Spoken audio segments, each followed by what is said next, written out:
Yo, magandang araw mga kabarangay at napakaganda ng panahon today because this is the day that the Lord has made, ika nga, 'di ba?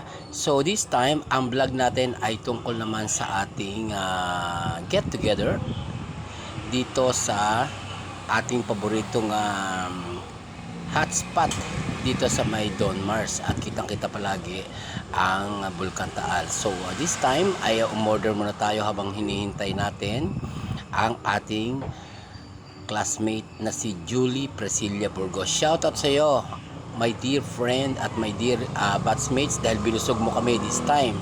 At habang hinihintay namin kasi nauna kami dyan together with some classmates and ika nga ay umorder muna kami ng lomi.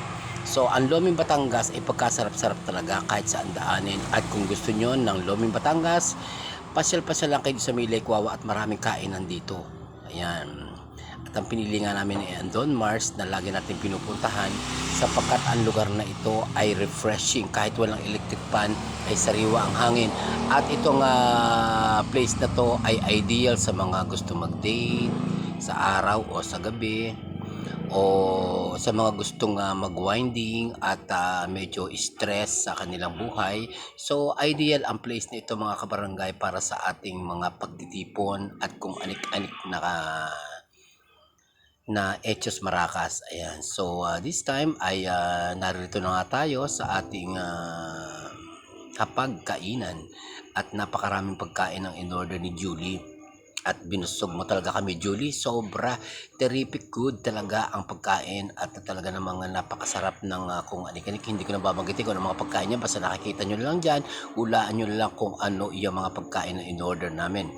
So this time ay talaga namang super bonding. Imagine naman mga kabarangay, 33 years na hindi namin nakita si Julie at nanirahan siya sa ibang bansa for so long time, at doon na nagkaasawa at nagkaanak ng isang only son. At medyo nanalangin muna dito si ang ating mga kasama, pinangunahan ni Brother Knights of Columbus Leo, at narito rin ang ating mga kasama na talaga namang super batch na talagang may mga pamilya na din, at may mga manugang at apo na rin na ika nga ay nagsama-sama at nagsalo-salo at nakisaya sa ating pagtitipong ito.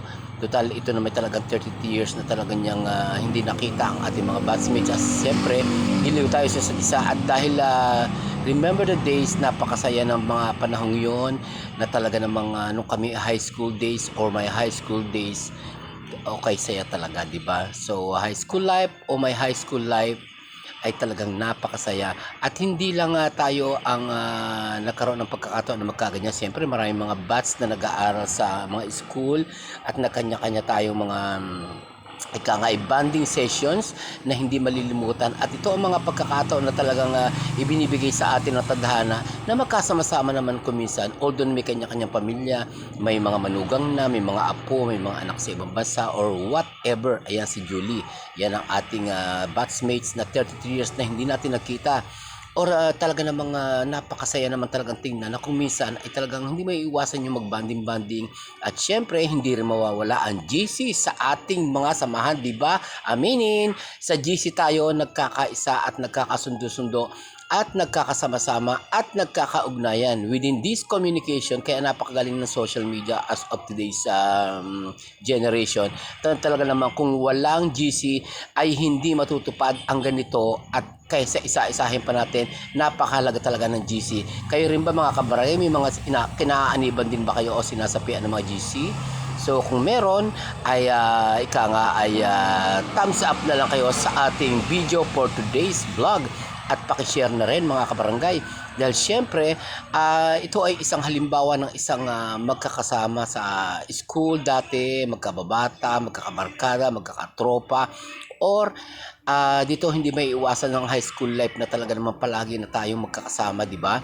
At yung mga reminiscence, ika nga, or yung bring back the good old days na talagang nararanasan natin kapag tayo ay nag-aaral pa nung kabataan pa natin. At pagtanda natin, katulad nito, although na hindi pa naman tayo matanda, no, excuse me, malakas pa ang tuhod, talagang ang karaniwan na yung magkaroon ng ganito mga get together na talaga namang ika nga ay talagang once in a blue moon ay nagkakasama-sama at nagkakatipon-tipon at napakasaya ng mga pagkakataong ganito, lalo na't food tripan ang labanan, di ba? O lapang kung lapang, kahit may maintenance na hindi naiisipin na maintenance, ba't ang importante may tubig na isusulong sa ating pagkain na ating nilapang chu, di ba? So tuloy-tuloy ang saya. At ang drama ng buhay ay hindi maiiwasan kapag ganitong tayo ay mga nagkakasama-sama sa ating mga pagtitipon, lalo na mga special gatherings na ganito at get together.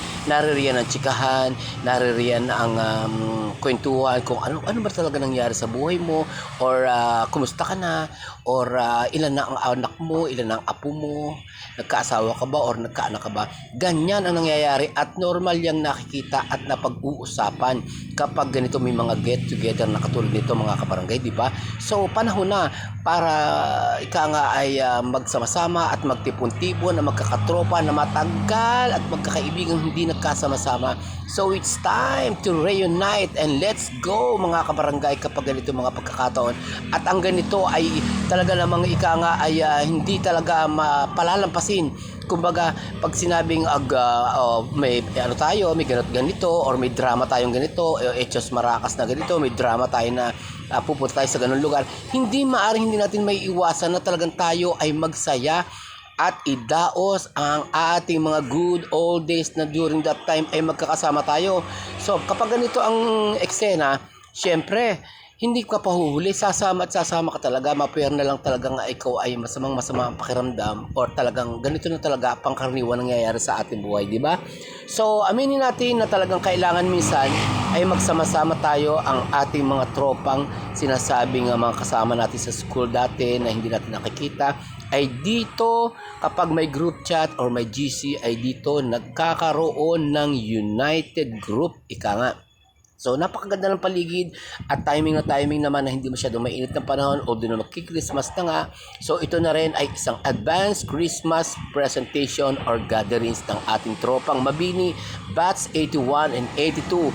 And natutuwa naman ako sa aking mga batchmates na talagang nakipagkaisa, although ng iba naman talaga ay nasa malalayong lugar at ika nga ay pati nga yung mga aso nakijoin na rin sa atin.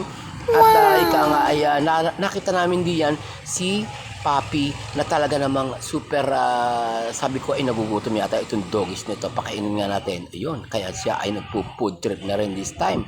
At talaga namang nakiki-enjoy siya sa mga tao at talaga namang ang aso naman talaga ay man's best friend, di ba? Aminin natin. So yung mga walang alagang aso, syempre minsan kaya nahuhumalin sila mag-alaga rin at naiinganyo ika nga dahil nakikita natin na kapag may mga aso, yung mga kapitbahay natin or whatever na basta hindi lang talaga magsasamlang or whatever na dumudumi sa paligid, ay masaya na kapag ganitong may mga alaga tayong aso ko. Kaya medyo isinasama natin sa vlog ang mga asong ganyan. Kasi nakakatuwa rin naman talaga at napaka-cute ng asong yan. At talaga namang ang tropa ay hindi may iwasang talagang ika nga ay mag-ikot-ikot dahil napakaganda naman talaga ng ambience sa lugar na paborito nating tambayan, lalo na't ganitong sitwasyon, di ba? So, hindi pa rin talaga matapos ang tsikahan at super chika dito talaga ang mga lola mo at ang lolo mo. So, nandyan yung kumustahin, kung ano nangyari na sa buhay mo, anong drama, bakit kayo nagkagano ni ganito, ganyan.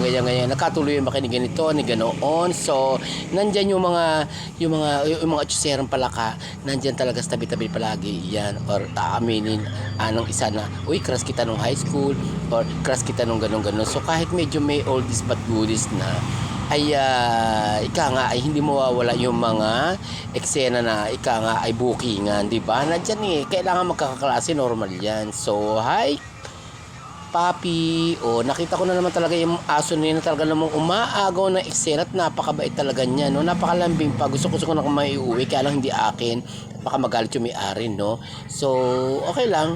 At hindi pa rin ako makatigil talaga yung camera ko dito sa pag-ikot-ikot at talaga namamangha ako na ang ating kinatatakutang bulkan na iyan ay Diyos ko hindi dapat katakutan dahil napakaganda ng talagang tingnan. Ang lakas sa panghakit niya. Antigo nga niya, para siya nakahiga na si Jesus Christ. Yung sa may napayong beach ba yan? Napayong na yun. para siyang nagaan yung tao at kagaya nga ng mga nasa prediction, nasa mga propesiya na ang bulkan daw ay puputok. Ay huwag naman sana. At sana manalangin tayo na huwag naman sana talaga mangyayari yung mga bagay na hindi natin dapat asahan. So, ang ganda ng ambience dyan talaga sa pagkakataong yan at talaga namang makikita mo talaga napaka-fresh ng hangin at nag-enjoy ang buong tropang Mabini Batch 81, 82 sa mga pagkakataong yan dahil talaga namang ang lugar na yan ay talaga namang maire-recommenda mo at talaga namang super recommendable. Ayan, napakaganda ng ambience talaga diyan. At ika nga ay maganda ang panahon, nakikisama ang ating panahon dahil talagang ang tropang Mabini ay talagang pinaglaanan niyan at talagang timing naman na talagang welcome back home rather, Julie.